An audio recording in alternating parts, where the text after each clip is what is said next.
Welcome you all to the video lecture.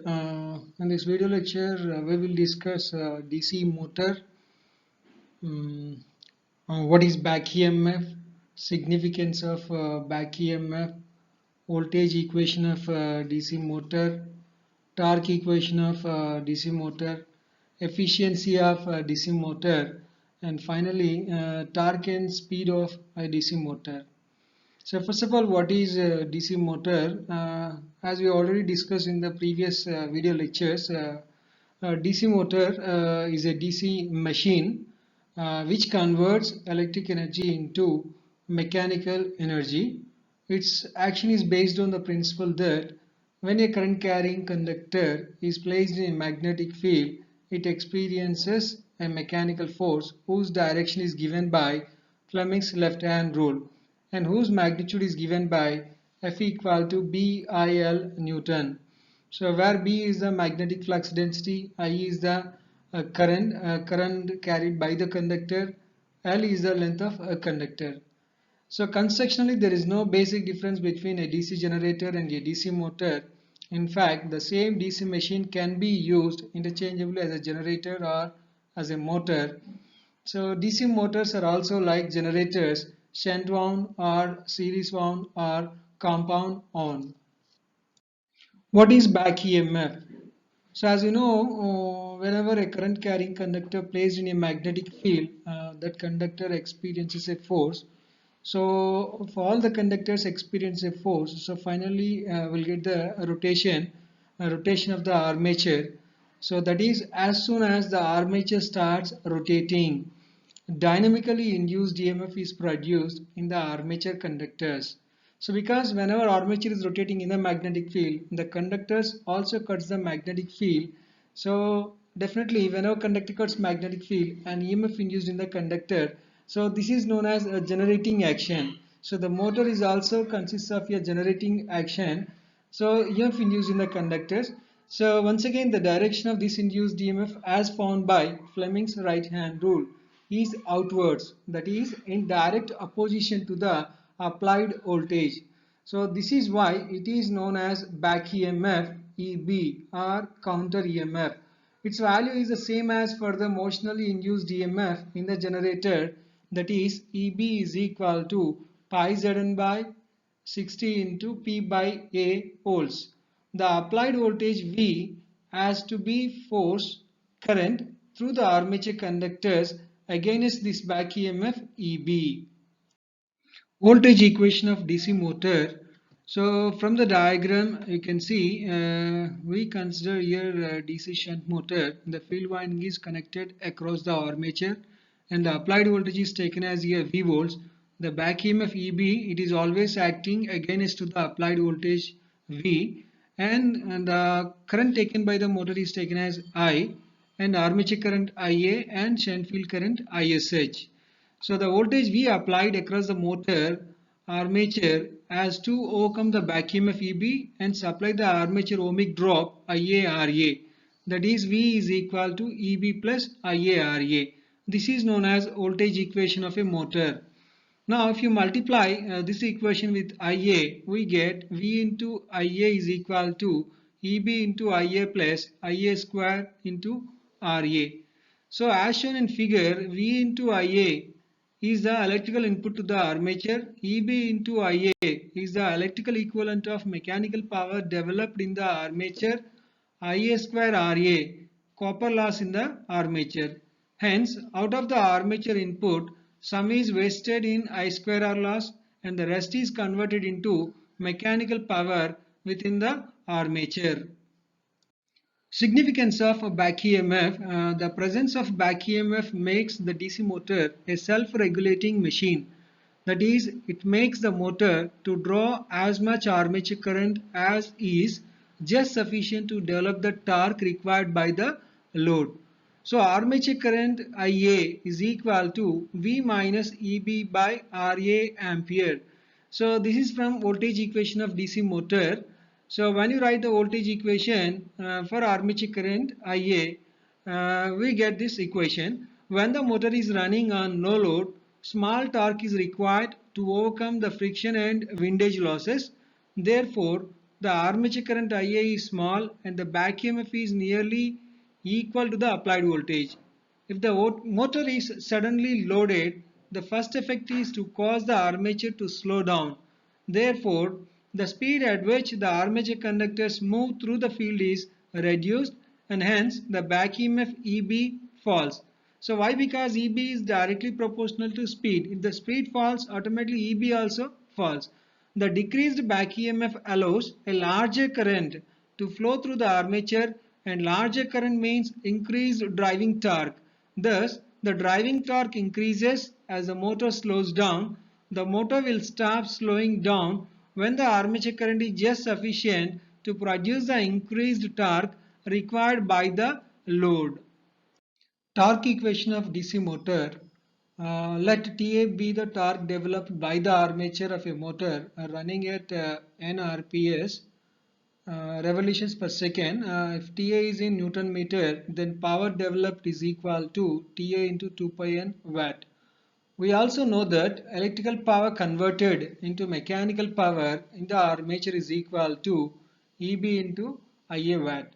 Equating above 2, we get Ta into 2 pi n is equal to Eb into Ia.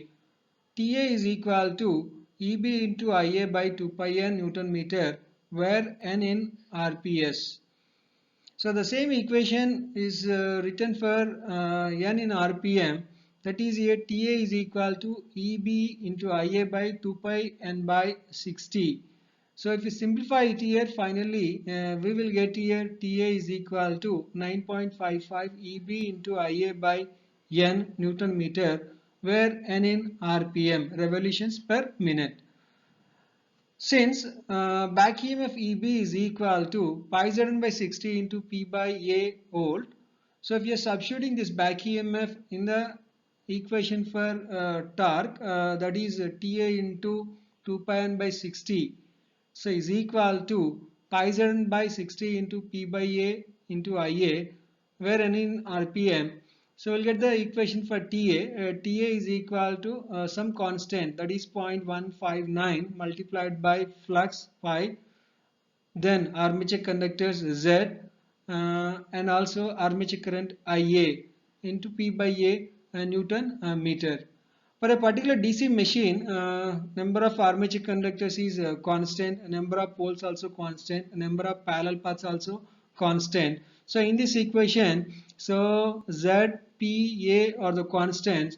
So then here this equation here becomes torque is here, torque Ta is equal to some constant multiplied by flux and armature current Ia.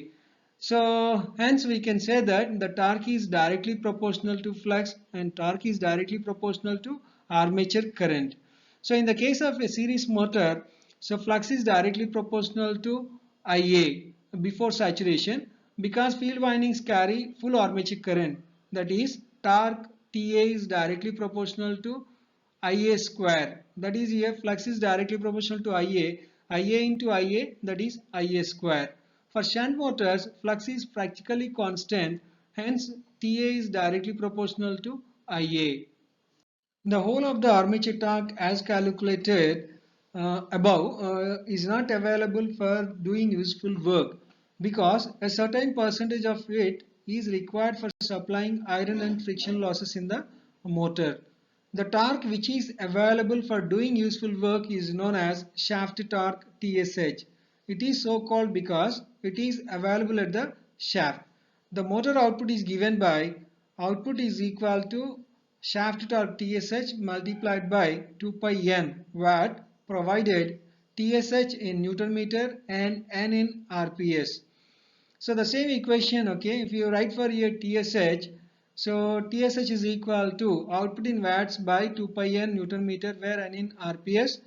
So in an RPM, when n in RPM, TSH is equal to output in watts by 2 pi n by 60, which is equal to 9.55 into output in watts by n Newton meter, where n in RPM. The difference Ta minus TSH is known as last torque and is due to iron and friction losses of the motor. So the next topic is efficiency of DC motor. Motor efficiency is given by the ratio of power developed by the armature to its input. So as we know already, power developed by the armature is EB into IA watt, and motor input is here V into IA watt. So here the shunt field current is very small current, that is negligible here. So then the current taken by the motor is almost equal to IA, I equal to IA. So then here if you are taking here EB into IA by V into IA, you will get EB by V. So from this equation, so if higher the value of EB as compared to V, higher the motor efficiency. The gross mechanical power developed by a motor is PM equal to V into IA minus IA square RA, where IA square RA is the armature copper loss. If you are differentiating this equation with respect to IA and equating the result to 0, so we get, so IA RA equal to V by 2, as you know voltage equation. So V equal to EB plus IA RA, and IA RA equal to V by 2, that is EB equal to V by 2. So thus gross mechanical power developed by a motor is maximum when back EMF is equal to half the applied voltage. So this condition is however not realized in practice, because in that case current would be much beyond the normal current of the motor. Moreover, half the input would be wasted in the form of heat, and taking other losses, mechanical and magnetic, into consideration, the motor efficiency will be well below 50%. Torque and speed of a DC motor. It is proved that torque of a motor is a function of flux and armature current, yet it is independent of speed. In fact, it is the speed which depends on torque and not vice versa. It has been proved earlier that so speed n equal to constant times of V minus IA RA by pi, which is equal to constant times of EB by pi. So just this equation for written for speed. So as you know already, back EMF EB equal to pi z by 60 into P by A. If you rearrange that equation for speed, you will get this equation. And also TA is directly proportional to pi into IA. So it is seen from above that increase in flux would decrease the speed but increase the armature torque. So it cannot be so, because torque always tends to produce rotation. If torque increases, motor speed must increase rather than decrease. The apparent inconsistency between the above two equations can be reconciled in the following way. Suppose that the flux of a motor is decreased by decreasing the field current, then following sequence of events take place. Back EMF EB, which is equal to N5 by K, drops instantly. The speed remains constant because of inertia of the heavy armature.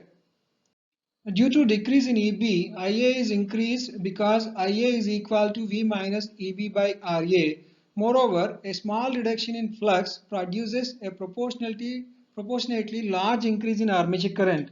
Hence, the equation TA is directly proportional to pi into IA. A small decrease in pi is more than counterbalanced by a large increase in IA, with the result that there is a net increase in TA. This increase in TA produces an increase in motor speed. It is seen from above that with the applied voltage V held constant, motor speed varies inversely as the flux.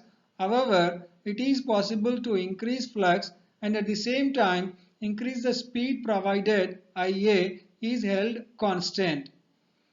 So with this, I am concluding this video lecture. Thank you.